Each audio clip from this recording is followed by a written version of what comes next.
अनुपात को इंग्राजी रे रेशियो कही था और समानुपात को प्रपोर्शन कही था।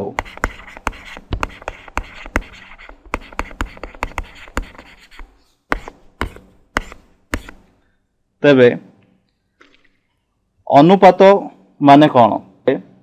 जनरली आम जिते घर काम करि थाउ सो स्लाब करने कंक्रीट रो आवश्यकता हुए से बाली गोड़ी सीमेंट इत्यादि रो मिश्रण रे ताहा तैयारी करा जाय थाए।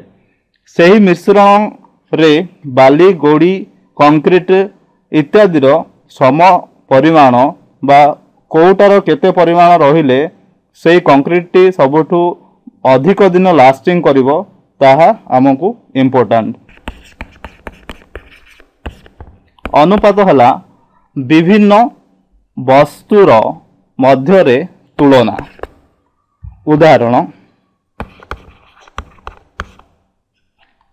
दुई जन पिलांको ओजन मध्यरे तुलना करिवा।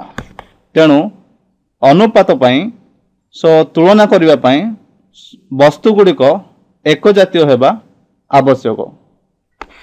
किंतु केतेक क्षेत्र रे विभिन्न जातीय वस्तु मानक मध्यरे तुलना भी करा जाय थाए। ताहले आमे केभली तुलना करिवा? तुलना करिवार विभिन्न प्रणाली अछि। तुलना करिवार प्रणाली गुड़िक हला वियोग क्रिया माध्यम रे तुलना और दुई भाग क्रिया माध्यम रे तुलना। आम गोटे उदाहरण याकू आलोचना करिवा। धरिनियो तुम बापा बयस आ तुमर बयस मध्य आम तुलना करिवा। मनकर तुम बापांकर बयस बयस 40 वर्ष, तुमर बयस 10 वर्ष। ताहले आमे ए दुईटी किपरि तुलना करिवा? आमे जदि प्रथम प्रणाली व्यवहार करिवा वियोग क्रिया ताहले आमे कहि परिबा जे तुमर बापा तुम ठारू 30 वर्ष अधिक।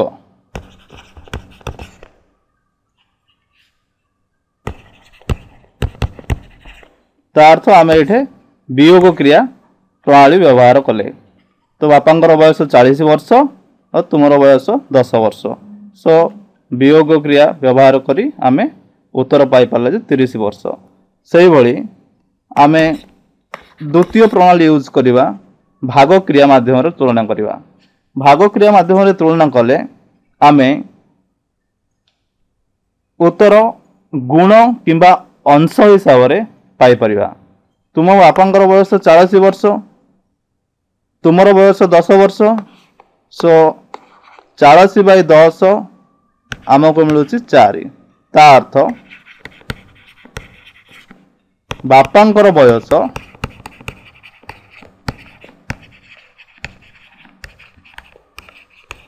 तुम बयसर 4 गुण।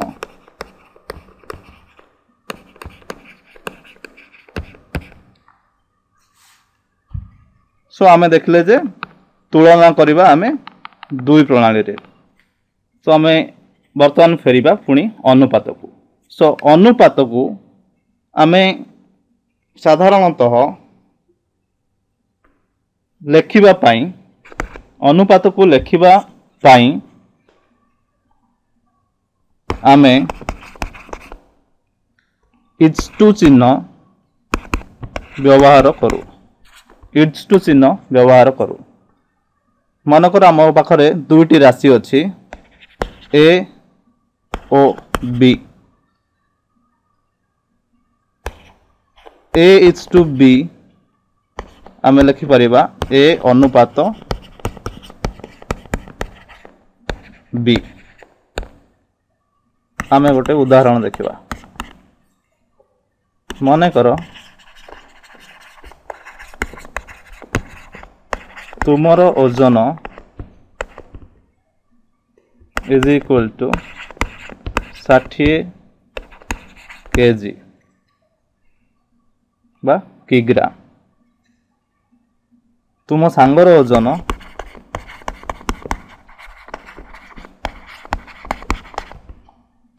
समान 40 केजी। तेबे तुम आउ तुम सांगर ओजन अनुपात तुम सांगर ओजन 40 सो 60 अनुपात 40 ताको हम लिखि परिबा 60 बाई 40 बा 60 हरण 40।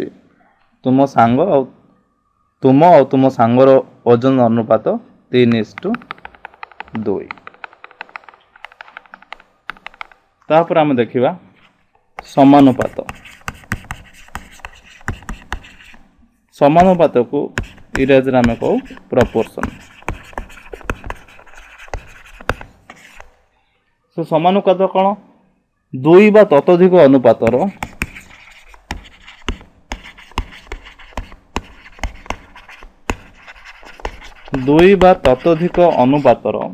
समानता को समानुपात कुआ जाए।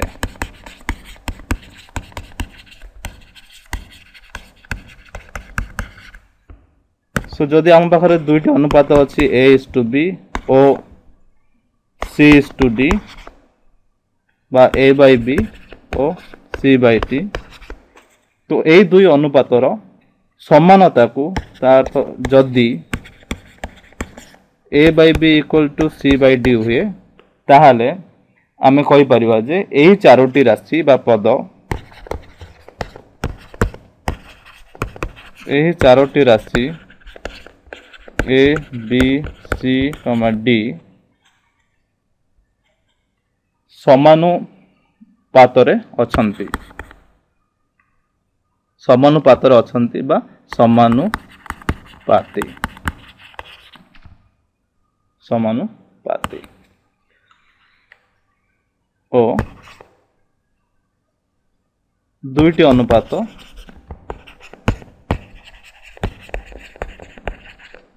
A/B और C/D समानुपातरे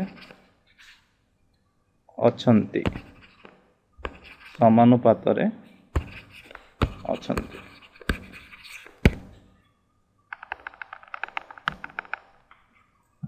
सो जनरली आमे केमिति लिखि परिबा किभली समानुपात को आमे रिप्रेजेंट बा लिखि परिबा। सो आम पाखरे दुईटी समानु अनुपात अछंती A:B आउ C:D। सो ए दुई अनुपात को समानुपात हिसाब रे लिखिले आमे एही भली सिंबल यूज करिबा। एटा हला समानुपातर चिन्ह।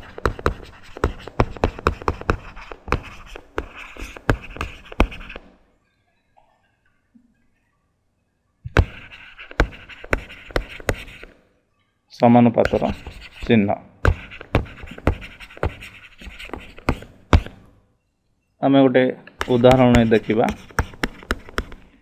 मनकर आम पाखरे अच्छी चारोटी राशि 10, 20, 30, 40 मनकर एमाने समानुपात रे अछंती।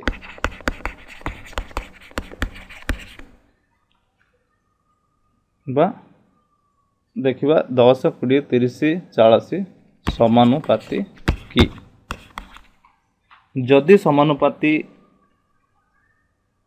हुअन्ति ताहले आमे किपरि जानि परिबा समानुपाती समानुपातर अछंती कि नाही। हमर एठी मध्य राशि दुईटी हला 20 और 30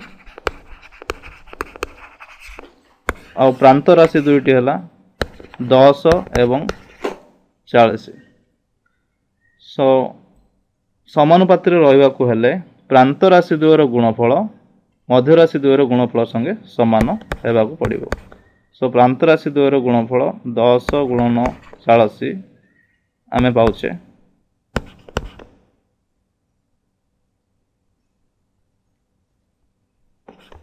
400। मध्य राशि द्वयर गुणफल 20 गुणन 30 समान आमे पाउछे 600। सो प्रांत राशि द्वयर गुणफल 10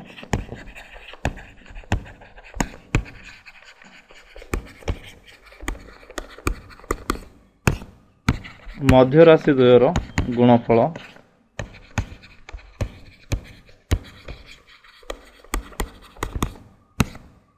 ସଙ୍ଗେ ସମାନ ନୁହେଁ।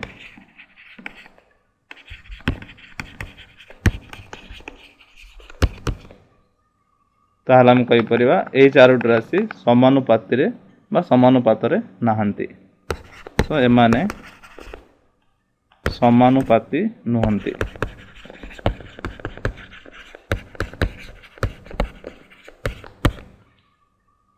ତ ସମାନୁପାତିରେ କେତେବେଳେ ରହିବେ? ଯଦି ଆମର ପ୍ରାନ୍ତ ରାଶି ଦ୍ୱୟର ଗୁଣଫଳ 600 ହୋଇଥାନ୍ତା ତାହେଲେ ଏମାନେ ସମାନୁପାତିରେ ଥାନ୍ତେ।